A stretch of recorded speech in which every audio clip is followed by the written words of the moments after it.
China has billionaires. Section: Inequality and Socialism. Can someone who makes more money than you ever be said to be working for you? The idea of a wealthy or even exploitative servant may appear self-evidently ridiculous. However, it is not actually all that far-fetched. Doctors, for example, tend to be very well paid compared to their patients. Consider this exchange between German author Emil Ludwig and J.V. Stalin, in which once again a Western European appears puzzled at the sophistication of the Georgian. Ludwig: Allow me to ask you the following question. You speak of wage equalization, giving a term a distinctly ironical shade of meaning in relation to general equalization. But surely, general equalization is a socialist ideal.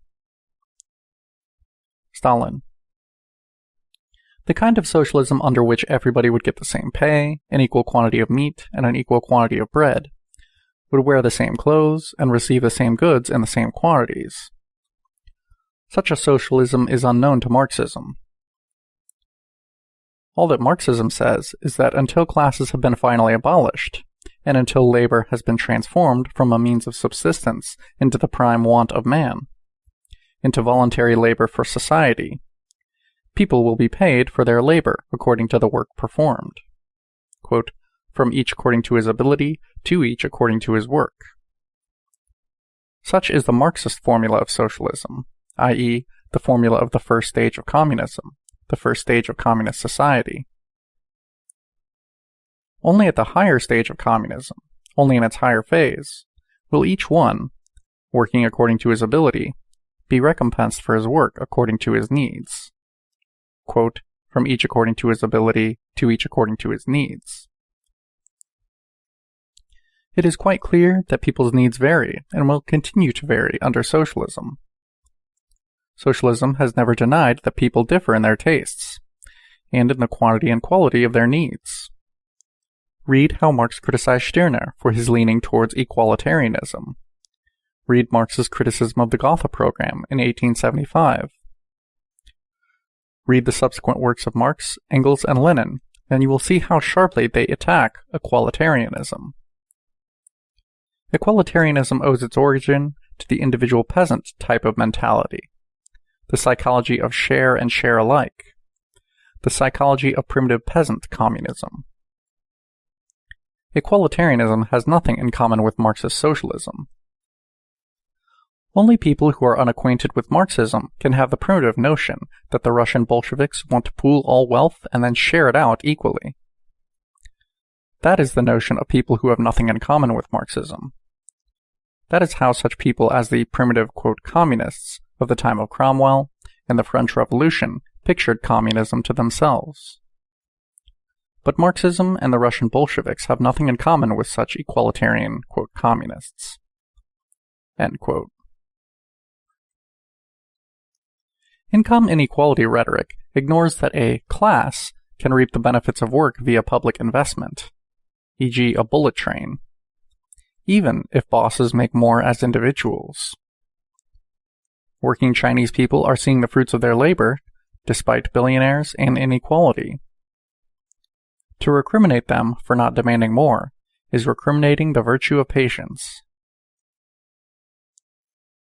In fact, much of what passes for, quote, socialist idealism in the West turns out to be a mere image of bog-standard liberal capitalist entrepreneurship propaganda. Quote, I will be my own boss, I will run my own business. This idealism appears unaware that the necessity of management is foisted upon us by logistics, not capitalism.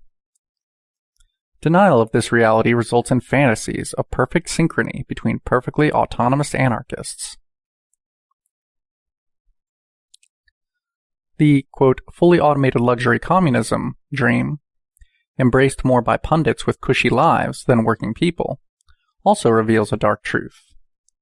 Western, quote, socialists have some awareness that a more equal world will mean losing first world privileges. They cannot conceive of things getting steadily better and slowly with hard work.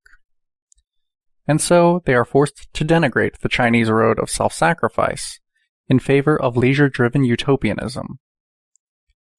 The reality is that the victory of the working class over the capitalist class will usher in an era of hard but rewarding work, as opposed to hard work without reward. Another staple of Western socialism, borrowed from Christian culture, pervasive in our entertainment media, is the idea that the pure of heart are bound to succeed against all odds, one way or another, absolving us of the need to ever make hard sacrifices. This is simply not realistic. We should be sympathetically analyzing how socialists throughout history managed difficulties, such as placating masses which coveted American consumer goods, blue jeans in the USSR, and the lack of excitement, even disappointment, over social welfare offerings, such as universal healthcare in Canada, rather than tallying sins to see if we can justify branding them Judas. Adopting a mindset which acknowledges the difficulties faced by the Soviet Union and Cuba, both with waning domestic enthusiasm over socialism and hostile international encirclement, goes a long way towards dissolving what initially appears to be a devastating gotcha against China. End of section.